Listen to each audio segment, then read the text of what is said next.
사도신경 여섯 번째 우리 살펴보고 있는데요. 하늘에 오르사 전능하신 하나님이 우편에 앉아 계시다가 저리로서 산자와 죽은 자를 심판하러 오시리라, 이 고백을 살펴보고 있습니다. 교회가 이 세상에 있는데 교회와 예수 그리스도를 연결해 주는 그 연결고리가 승천과 재림의 신앙입니다. 이스라엘 가보신 분들은 아시겠지만 승천교회를 가보셨는데 기억이 나시나요? 승천교회는 뭐가 없어요? 지붕이 없었죠. 지붕이. 그죠? 지붕이 없었어요. 예수님이 승천하셨다고 믿는 장소에 교회가 세워져 있고 예수님의 발자국이 있던 것도 기억이 나는데요. 하늘이 열려 있었습니다. 승천이라 하늘로 올라가셨다 하는 것은 귀중한 신앙의 유산이에요. 왜냐하면 하늘이라는 것은 우리 같은 죄인은 감히 범접할 수 없는 곳이잖아요. 근데 그것을 열어놓으신 사건이 승천이거든요. 그러니까 주님이 이제 영광된 그곳에 계시는데 그곳이 주님만 홀로 계시는 분이 아니라 우리를 초대하시고 우리를 그곳으로 부르시는 완성의 자리가 된 겁니다. 이 땅에서 육신을 입으시고 모든 일을 완성을 하시고 이제 하늘로 올라가셨는데 많은 이 신도들, 우리 신자들과 제자들이 공간적으로 이렇게 이별을 했다고 생각을 한 거예요. 그러니까 예수님은 하늘에 계시고 우리는 땅에 있다, 그렇게 이해를 한 겁니다.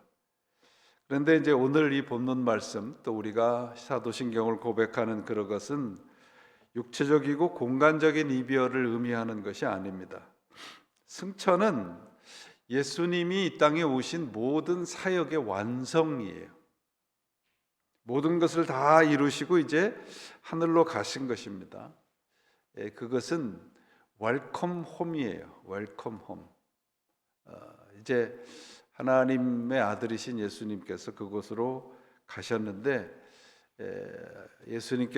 하나님께서 그분을 이제 하나님 우편에 앉아 계시게 하셨다라고 하는 건 이제 it is finished, 모든 것이 다 완성되었다라고 하는 겁니다. 이제 하나님은 하나님의 아들로 불리심을 받았어요. 부활을 통해서 죽음도 다 이기셨고 승천을 통해서 하늘과 땅의 모든 권세가 그분 앞에 무릎을 꿇게 된 겁니다.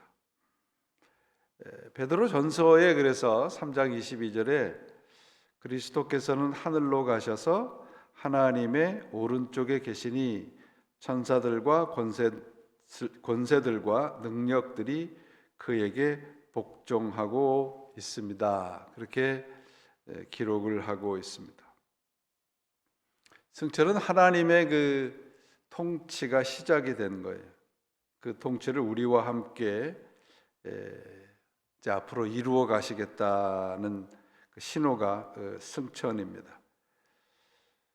예수라는 그 육신을 입으신 분이 이제 하늘나라에 가셨어요. 근데 하늘나라에 가셨는데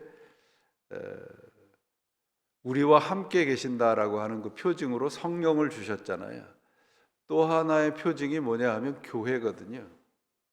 교회라고 하는 것이 바로 이제 새로운 몸의 탄생입니다. 예수님이 하늘나라로 가셔서 우리 눈으로 볼 수 없지만 교회라는 것을 통해서 예수님이 어떤 존재라고 하는 것, 어떤 일을 원하는 것을 보여주는 것이 이제 승천입니다. 그래서 우리가 예수 그리스도의 교회를 몸이라 그러잖아요. 예수 그리스도의 몸, 새로운 몸의 탄생이 이제 교회를 말하는데 바로 승천의 가르침을 이어가는 것입니다. 그러므로 영원히 예수님이 떠나간 사건이 아닌 거예요. 이제부터 내가 너희 모두를 통해서, 교회를 통해서 하나님의 그 통치를 시작하시겠다라고 하는 그 팡파레와 같은 것이 이제 승천이라고 합니다. 만약에 승천하시지 않았다면 어떻게 됐을까요, 여러분? 예수님이 승천하시지 않았다 그러면 우리는 예수님을 보고 싶을 때마다 갈릴리를 찾아가야 돼요. 그런데 주님께서 하늘나라로 가셔서 하늘에 가셔서 하나님 우편에 앉아 계신다는 말씀은 우리와 한순간도 떨어져 있지 않다라고 하는 말씀입니다. 그게 이제 그 말씀이 임마누엘이라는 말씀이죠. 이 승천의 기록은 사실은 사도 누가가 기록한 책에만 있어요. 사도 누가가 기록한 책이 누가복음하고 오늘 본문이 있는 사도행전이죠. 그래서 누가복음 24장 52절에 보시면 축복하실 때에 저희를 떠나 하늘에 올리우시니 저희가 그에게 경배하고 큰 기쁨으로 예루살렘으로 돌아가 늘 성전에 있어 하나님을 찬송하리라. 하늘나라로 가셨는데 슬퍼하지 않고 성전에 들어가서, 그러니까 교회 안에서 하나님의 일을 이제 시작을 하고 있다는 것을 볼 수 있습니다. 오늘 10절이 그래서 예수님이 올라가시는 것에 대해서 제자들이 갖고 있는 이제 그 오해, 그런 태도들을 바로잡아 주고 있는데, 하늘을 쳐다보고 있었어요. 그죠? 10절에 보시면 올라가실 때 제자들이 자세히 하늘을 쳐다보고 있다라고 되어 있습니다. 신앙은 여러분 추억하는 자리가 아니에요. 우리가 예배를 드리는데, 예배를 드리는 것은 우리가 돌아가신 부모님이나 돌아가신 분을 기억하는 메모리얼 서비스를 드리잖아요. 예배는 메모리얼 서비스가 아닙니다. 신앙은 예수 그리스도를 추억하는 자리가 아니고요, 이제 하늘을 쳐다보며 예수님과 함께 있었던 때를 회상하는 자리가 아니라 새로운 몸을 지어가는 것입니다. 승천하셨다는 것은 이 땅의 삶이 마지막이 아니라고 하는 것을 보여주는 것이고, 예수님이 하늘나라로 가셔서 어디 계신다고 우리 고백을 합니까? 하나님의 오른쪽에 계신다고. 왜 왼쪽이 아니고 항상 오른쪽일까요? 그런 거 생각해 보신 적 있으신가요?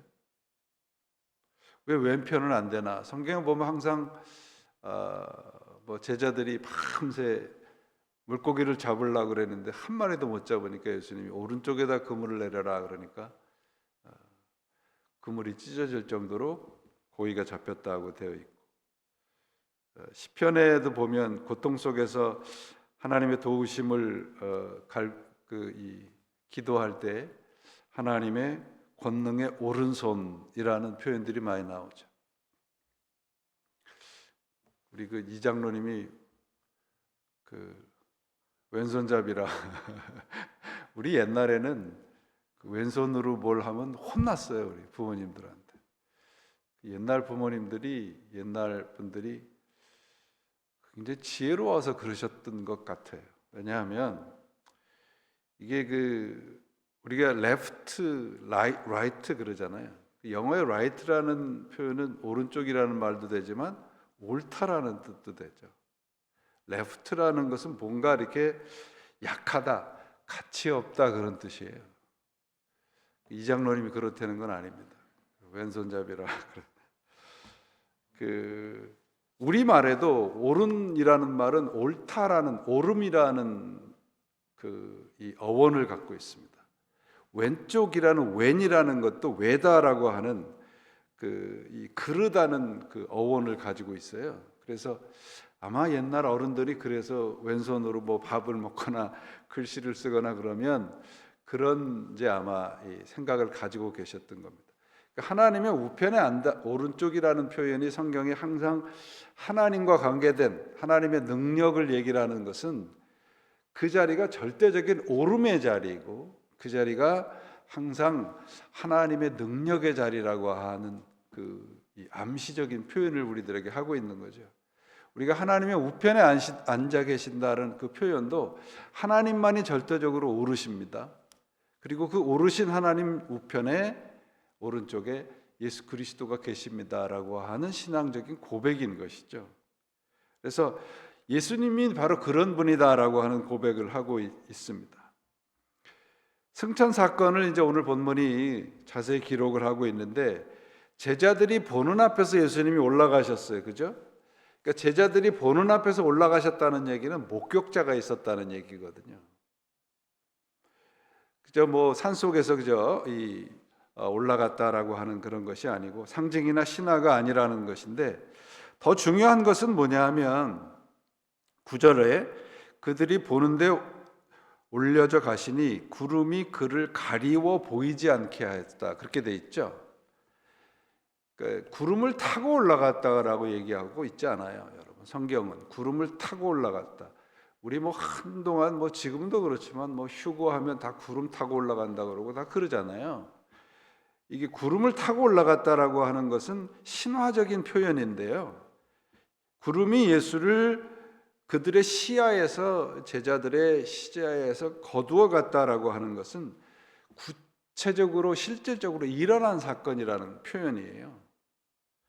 그래서 예수님께서 제자들 앞에서 진짜로 올라가셨다라고 하는 그 신앙의 고백인 것이죠. 이제 보이지 않게 되었다라고 되어 있죠. 보이지 않게 되었다. 이 말씀도 굉장히 중요한 의미입니다. 그저 그냥 예수님이 올라가셔서 우리 눈에 보이지 않게 되었다라고 하는 그런 의미도 있지만, 이제부터는 모든 귀중하고 모든 거룩한 것은 눈에 보이지 않는 거라는 거예요. 세상의 논리가 아니라 하나님의 논리로 살아가는 사람으로 바뀌는 거죠. 승천 이후에 예수님께서 이 땅에 남겨놓은 것이 뭐가 있습니까? 다 사람들이 만들어 놓은 것이죠. 뭐 승천 교회도 그렇고 이스라엘 가서 보면 다 사람들이 만들어 놓은 거예요. 예수님은 이 땅에 하나도 남겨 놓으신 것이 없어요. 우리 눈에 보이는 것. 뭐 하나가 있다고 표현을 한다 그러면 뭐 피 묻은 십자가 정도를 남겨 놓았다고 할 수 있을까요? 이 땅에 예수님께서 남겨 놓으신 것은 딱 하나입니다.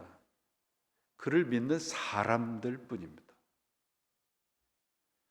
그러니까 예수님의 고난과 부활과 승천과 재림, 이것을 통해서 그리스도를 닮은 사람들만이 이 땅에 남아 있는 거예요. 우리가 바로 그런 것입니다.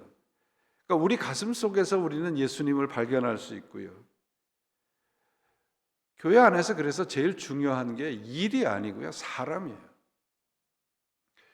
상도라는 그 최인호 씨가 쓴 소설에 보면 그런 표현이 있죠. 장사는 이익을 남기는 게 아니라 사람을 남기는 거다라는 표현이 있습니다. 교회도 똑같아요, 여러분. 교회는 그리스도를 닮은 사람들을 남기는 곳이어야 해요.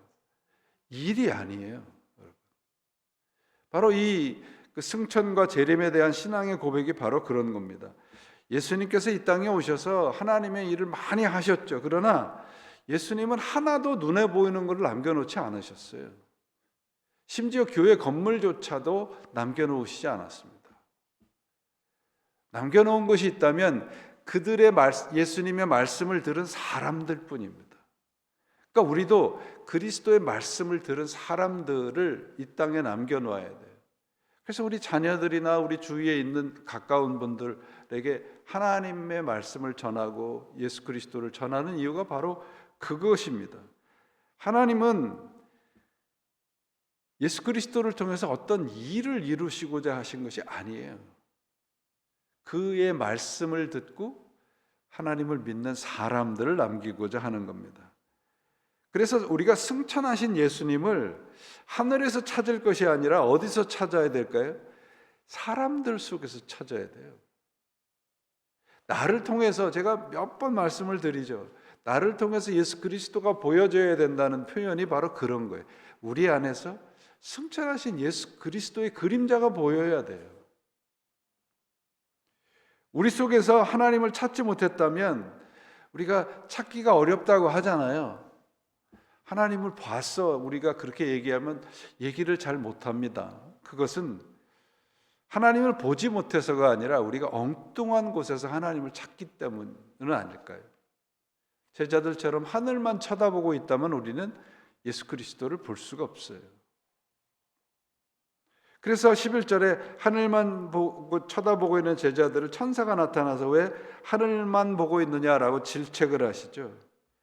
그리고 그 다음에 말씀하시는 게 뭐예요?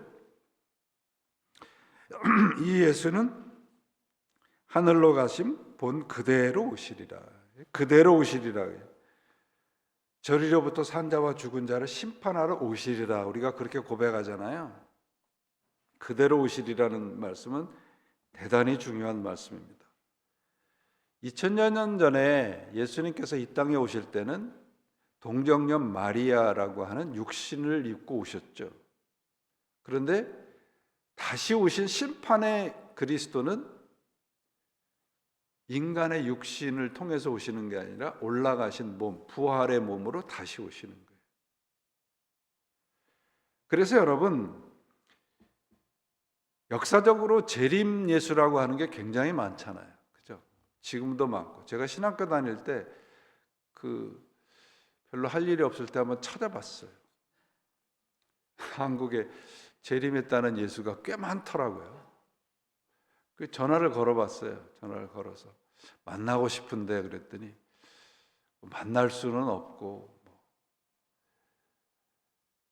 재림했다라고 하는 것이 다 거짓말이고 사기인 것은 너무도 당연한 것이잖아요. 그 왜 그런가 그러면 그들 모두는 인간의 육신의 몸을 통해서 내려왔기, 이 땅에 태어났기 때문에 그렇습니다. 우리 이단들 다 재림 예수라 그러는데 다 죽었잖아요.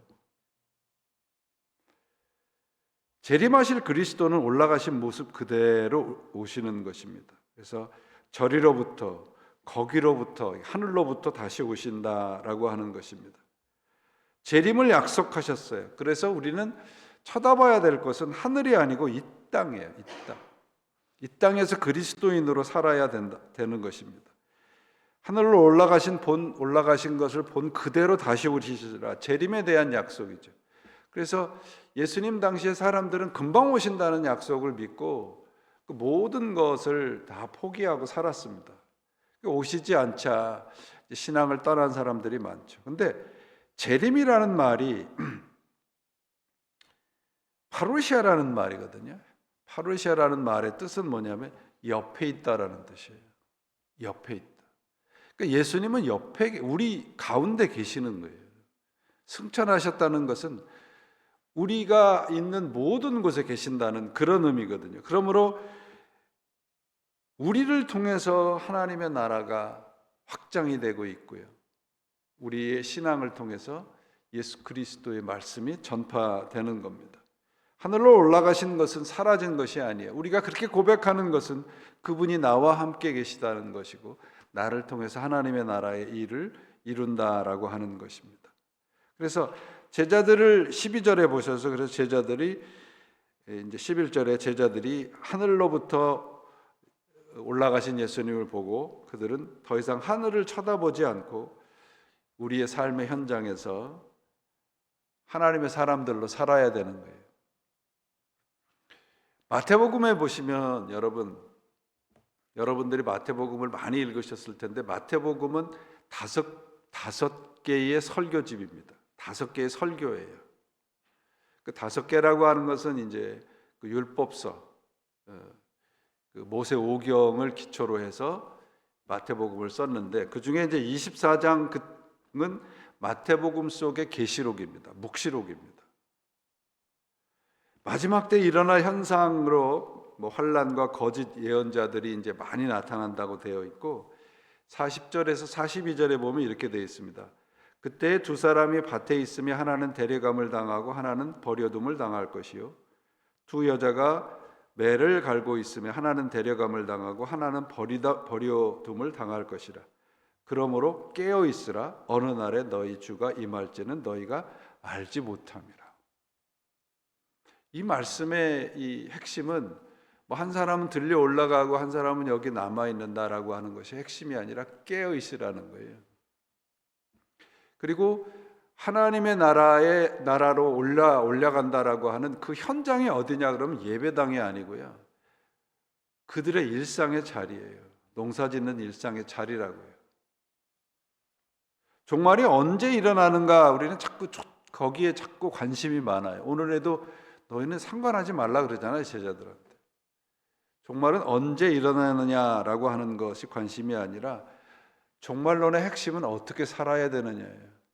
여러분, 왜 예수님께서 다시 오신다고 약속하고 우리는 그렇게 신앙을 고백하나요?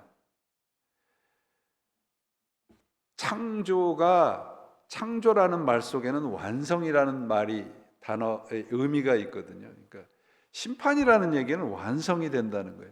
하나님께서 예수 그리스도를 통해서 구원을 하시고 다시 오셔서 모든 것에 마침표를 찍으신다는 것이 심판이거든요.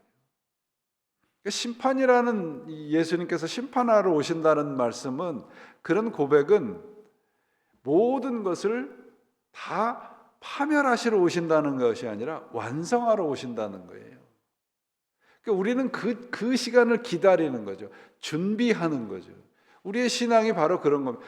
하늘로부터 다시 오실 것입니다 라고 하는 것은, 우린 하늘로부터 다시 오실 그 시간을 기다립니다. 그래서 마라나타 그러잖아요. 어서 오시옵소서. 그래서 여러분, 종말이라고 하는 건, 마지막 때를 기다린다는 것은 예배당 안에서 무슨 이단들처럼 흰 옷 입고 기다리는 것이 아니라 우리 일상의 자리에서 그리스도인으로 살아가는 거예요. 신앙의 고백이 바로 그런 겁니다. 심판이라는 것은 파멸이 아니에요. 예수님이 다시 오시는 것은 우리를 구원하러 오시는 것이 아니라 완성하러 오시는 거예요. 심판은 파멸이 아니고 셈하심이에요. 카운팅이에요. 마지막에 점수를 매기시는 거죠.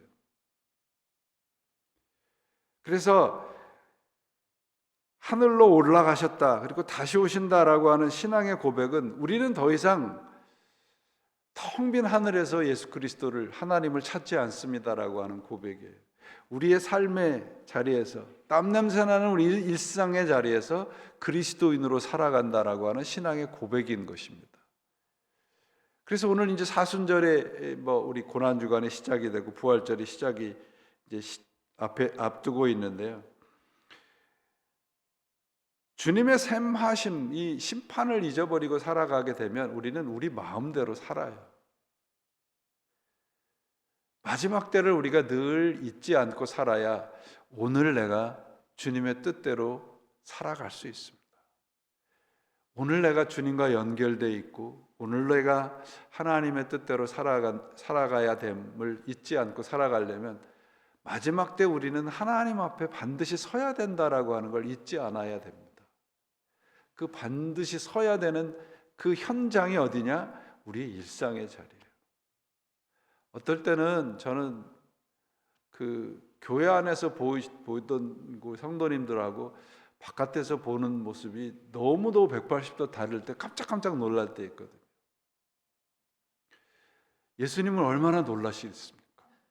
성형수술해서 몰라보는 게 아니라 너무 달라서 몰라볼 수 있다. 그래서 우리가 오늘 신앙 고백을 통해서 이 오늘 6번째 신앙 고백을 통해서 잊지 않아야 될 것은, 마지막 때 우리는 하나님의 셈하심이 있다는 것입니다. 우리 인생의 마지막 사인권자는 내가 아니고요, 하나님이에요. 하나님이 마지막 우리 인생에 사인을 하십니다. 그래서 하나님께서 우리를 마지막에 그 앞에 섰을 때 제가 제일 듣고 싶은 소리가, 그래, 내가 너를 알아. 그 소리. 하나님이 나를 아신다 하면 그것보다 더 귀중한 것이 어디 있겠습니까? 여러분들의 신앙과 삶이 그런 하나님의 인정을 받아내는 그런 삶이 되시고 그런 신앙이 되시기를 주님의 이름으로 축원을 드립니다. 기도하시겠습니다. 하나님 아버지, 감사합니다. 주님께서 허락하신 귀한 말씀 우리가 함께 나누고 많은 순간 고백하는 신앙의 고백이 입술의 고백이 되지 않기를 간절히 소원합니다. 주님께서 다시 오실 것입니다. 하나님의 우편에 우리와 함께 계심을 저희는 믿고 다시 오시는 것도 믿습니다. 그러므로 오늘 우리의 일상의 자리에서 하나님의 사람으로 살아가기를 준비하고 애쓰는 저희가 되도록 주님 도와주시옵소서. 우리가 주님과 박자가 맞지 않을 때, 주님과 발걸음이 맞지 않을 때 다시 한번 저희들의 믿음을 되짚어 주셔서 하나님과 함께 동행하며 마지막 그 순간 주님의 우편에 부활의 아침에 설 수 있도록 저희들의 믿음과 삶을 늘 붙잡아 주시옵소서. 오늘도 그런 힘을 얻기 위해서 하나님 기도하오니 우리의 기도의 자리에 찾아오시고 기도 속에서 주님의 음성 듣고 돌아가는 귀한 자리로 만들어 주시옵소서. 우리 구주 예수 그리스도의 이름으로 간절히 기도합니다. 아멘.